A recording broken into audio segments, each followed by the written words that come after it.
বোরো আবাদের ভরা মৌসুমে সারের কৃত্রিম সংকটের অভিযোগ তুলেছেন কৃষকরা। চাহিদা বাড়ায় অবৈধভাবে সার মজুত করেছে অসাধু চক্র। আর এই নিয়ে আরো জানাতে লক্ষ্মীপুর ও নাটোর থেকে যুক্ত হচ্ছেন সহকর্মীরা। প্রথমে লক্ষ্মীপুর থেকে জানাবেন সহকর্মী আব্বাস হোসেন। আব্বাস, অভিযোগ উঠেছে কৃত্রিমভাবে সারের দাম বাড়ানো হচ্ছে, এর কতখানি সত্যতা পাওয়া গেছে এবং এই বিষয়ে ডিলাররা কি বলছেন?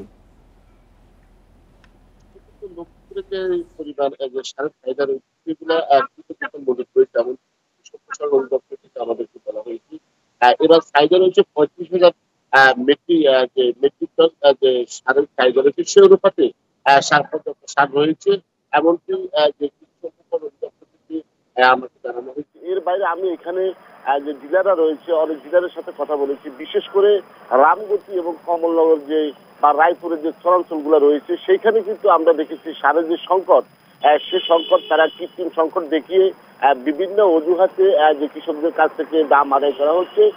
সারকে মানে প্রতি কেজি সারে 4 থেকে 5 টাকা পর্যন্ত তারা আদায় করা হচ্ছে এমনটি দেখেছি। তবে এটি কিন্তু রামগতি, রায়পুর এবং কমলনগরের যে চরাঞ্চলগুলো রয়েছে সেখানে যে ডিলারগুলো রয়েছে তারাই মূলত এই কারখানার সাথে জড়িত এমনটি সেখানকার কৃষকরা আমাদেরকে জানিয়েছেন। তবে আমি যে পাটিবাজার অ্যাসোসিয়েশনের যিনি সভাপতি রয়েছে ফারুকুর রহমান, তার সাথে আমার কথা হয়েছে। তিনি বলছেন যে সরকার যে নির্ধারিত দাম দিয়েছে সেই নির্ধারিত দামে তারা কিন্তু মূলত সার বিক্রি করছেন, যে এখানে কোন ধরনের অনিয়ম করার সুযোগ নাই এবং বরং প্রতি বস্তা সারে তাদের 50 টাকা লোকসানের পড়তে হয়েছে এমনটি তিনি বলছেন। এর বাইরে কিন্তু আমরা কৃষি সম্প্রসারণ অধিদপ্তরের যে উপপরিচালক রয়েছে তার সাথে আমার কথা হয়েছে। তিনি জানিয়েছেন যদি কোনো ডিলার যে সরকারি দামের চেয়ে যদি কোনো বাড়তি দাম আদায় করা হয়, যদি সেটি প্রমাণিত তার ডিলার তারা বাড়তি করে দেবেন এবং কোনো সিন্ডিকেট যেন তৈরি না করতে পারে সে ধরনের ব্যবস্থা নেওয়া হয়েছে এমনটি কৃষি সম্প্রসারণ অধিদপ্তরকে বলা হয়েছে। কিন্তু আমরা এর বাইরেও কিন্তু অনেক কৃষকের সাথে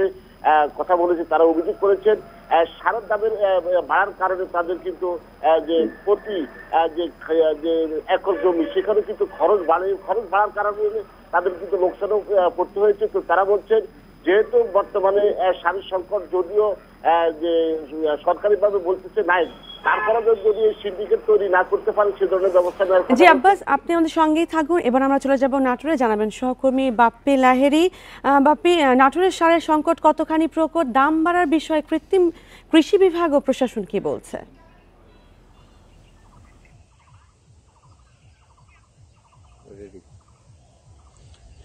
আসলে আমরা কিন্তু এই মুহূর্তে দাঁড়িয়ে হচ্ছে একটা কৃষি প্রধান এলাকার জমিতে, সেইখানে সেটা মানে সবসময় কিন্তু আসলে আবাদ হয়। এই আবাদের কারণে কিন্তু আসলে এইবার আসলে যে পরিমাণে সারের সংকট দেখা দিচ্ছে এখানকার কৃষকরা আমাদের কাছে যে অভিযোগ করেছে তাতে কিন্তু আসলে এই কৃষকদের কথা এবং যে সার ডিলার তাদের কথার মধ্যে কিন্তু আসলে ব্যাপক একটা ফারাক পেয়েছি আমরা। কৃষকরা আমাদেরকে জানিয়েছেন যে আসলে এই মুহূর্তে তাদের যে পরিমাণে সার প্রয়োজন সেই পরিমাণে সার কিন্তু আসলে ডিলাররা তাদের কাছে সরবরাহ করছে না। আর কৃষি বিভাগের পক্ষ থেকে বলা হচ্ছে যে আসলে নাটোরে যে পরিমাণে সারের চাহিদা সেই চাহিদা কিন্তু আসলে সম্পূর্ণটা তারা কিন্তু আসলে কৃষি বিভাগকে সার সরবরাহ করছে।